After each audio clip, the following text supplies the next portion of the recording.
Hi hello welcome back. ഇന്ന് വന്നിട്ടുള്ളത് നല്ലൊരു അടിപൊളി ബീഫ് വരട്ടിൻ്റെ റെസിപ്പിയാണ്. കുരുമുളകൊക്കെ ഇട്ട് വരട്ടിയെടുത്തിട്ടുള്ള ഒരു അടിപൊളി ബീഫിൻ്റെ റെസിപ്പിയാണ്. അപ്പോൾ അതിനായിട്ട് ഞാനിവിടെ 1 കിലോ ബീഫ് കഴുകി വൃത്തിയാക്കി വെച്ചിട്ടുണ്ട്. ഇനി ഇതിലേക്ക് 2-3 പച്ചമുളക് കീറി വെച്ചിട്ടുണ്ട്. പിന്നെ ഒരു പിടി ചുവന്നുള്ളി, ഒരു തക്കാളി, കുറച്ച് കറിവേപ്പില, 2 ടേബിൾ സ്പൂണോളം ഇഞ്ചി വെളുത്തുള്ളി പേസ്റ്റ്.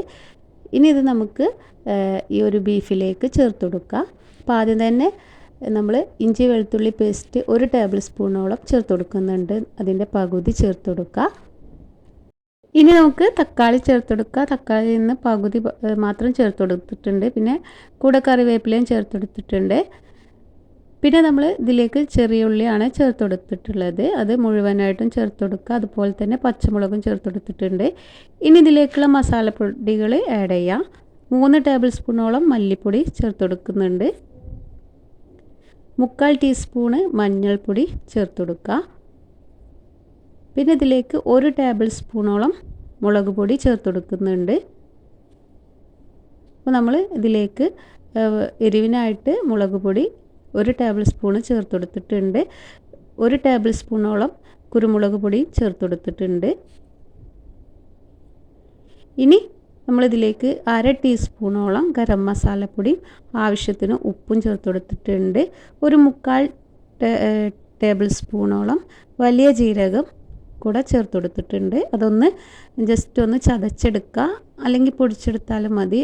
അതും ചേർത്ത് കൊടുത്തിട്ട് നന്നാക്കി മിക്സാക്കി കൊടുക്കുക. അപ്പോൾ മിക്സാക്കി എടുക്കാൻ എളുപ്പത്തിന് വേണ്ടിയിട്ടാണ് ഇതുപോലൊരു പാത്രത്തിൽ നമ്മൾ കുഴച്ചെടുക്കുന്നത്. അപ്പോൾ ഞാൻ നന്നായിട്ട് മിക്സാക്കി എടുത്തിട്ടുണ്ട്. ഇനി ഇത് നമ്മൾ കുക്കറിലിട്ടാണ് വേവിച്ചെടുക്കുന്നത്. അപ്പോൾ മിക്സാക്കി എടുത്തിട്ടുള്ള ബീഫ് നമുക്ക് കുക്കറിലേക്ക് ചേർത്ത് കൊടുക്കാം.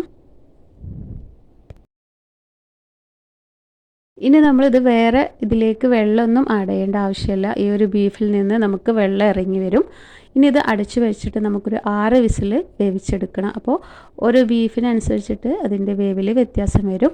അപ്പോൾ 2 വിസിൽ നമ്മൾ ഹൈ ഫ്ലെയിമിലും അതിന് ശേഷം ലോ ഫ്ലെയിമിൽ 4 വിസിലും അങ്ങനെ വേവിച്ചെടുത്തതാണ്. അപ്പോൾ ബീഫിൽ നിന്നൊക്കെ വെള്ളം ഇറങ്ങി വന്നിട്ടുണ്ട്. ഇനി ഇത് നമുക്ക് മാറ്റി വെക്കാം.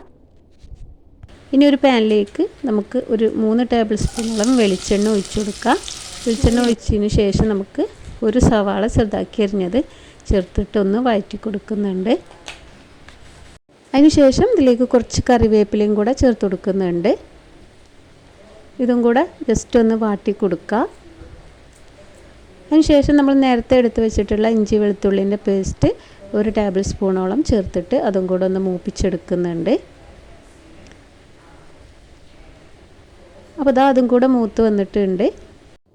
ഇനിയിപ്പോൾ ഇതിലേക്ക് നമ്മൾ തക്കാളിയും കൂടെ ചേർത്ത് കൊടുക്കുന്നുണ്ട്. ഒരു 1/2 തക്കാളി ചേർത്ത് കൊടുത്താൽ മതി, അല്ലെങ്കിൽ ചെറിയൊരു തക്കാളി മാത്രം ചേർത്ത് കൊടുത്താൽ മതി.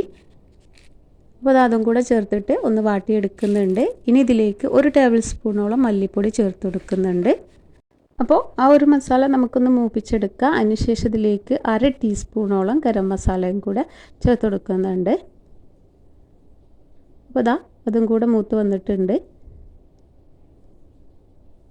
ഇനിയിപ്പോൾ ഇതിലേക്ക് നമുക്ക് നേരത്തെ വേവിച്ച് വെച്ചിട്ടുള്ള ബീഫ് നമുക്ക് ഇതിലേക്ക് ഒഴിച്ചു കൊടുക്കുക. ആ വെള്ളത്തോട് കൂടെ തന്നെ ഒഴിച്ചു കൊടുക്കണം. അതിനുശേഷം നമുക്കിത് ഇളക്കി മീഡിയം ടു ലോ ഫ്ലെയിമിൽ വെച്ചിട്ട് നമുക്കിത് ഇളക്കി ഇടയ്ക്കിടയ്ക്ക് ഇളക്കിയിട്ട് ആ ഒരു വെള്ളമൊക്കെ ഒന്ന് നന്നായിട്ട് വറ്റിച്ചെടുക്കണം. ഹൈ ഫ്ലെയിമിലിട്ടിട്ട് വറ്റിച്ചെടുക്കരുത്, മീഡിയം ഫ്ലെയിമിലിട്ടിട്ടാണ് നമുക്കിത് കുക്ക് ചെയ്തെടുക്കേണ്ടത്. അപ്പോൾ ഇടയ്ക്ക് ഇതുപോലെ ഇളക്കിയിട്ട് നമുക്കിതിലുള്ള വെള്ളമൊക്കെ മൊത്തം വറ്റിച്ചിട്ട് ഡ്രൈ ആക്കി എടുക്കണം. അപ്പോൾ വെള്ളമൊക്കെ വറ്റി നന്നായിട്ട് തന്നെ വെന്ത് വന്നിട്ടുണ്ട്. ഈ സമയത്ത് ഇതിലേക്കൊരു 1/4 ടീസ്പൂണോളം ചെറിയ ജീരകത്തിൻ്റെ പൊടിയും 1 ടേബിൾ സ്പൂണോളം കുരുമുളക് പൊടിയും കൂടെ ചേർത്ത് കൊടുക്കുന്നുണ്ട്. കൂടെ തന്നെ കറിവേപ്പിലയും കൂടെ ചേർത്തിട്ട് ഒന്നും കൂടി നന്നായിട്ടൊന്ന് മിക്സാക്കി കൊടുക്കുക. എന്നിട്ട് ഇതൊരു 2-3 മിനിറ്റ് നേരം ഒന്ന് അടച്ച് വെച്ചിട്ട് ഒന്നും കൂടെ ഒന്ന് കുക്ക് ചെയ്തെടുക്കുക. അപ്പോൾ ഒരു ഏകദേശം 3-4 മിനിറ്റ് ആയിട്ടുണ്ട്.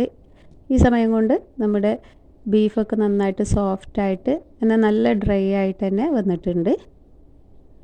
അപ്പോൾ ഇനി ഇതൊന്ന് നന്നായിട്ടൊന്ന് മിക്സാക്കി എടുക്കുക. ഇനി വേണമെന്നുണ്ടെങ്കിൽ മാത്രം കുറച്ച് മല്ലിയിലയും കൂടെ ചേർത്ത് കൊടുക്കുക.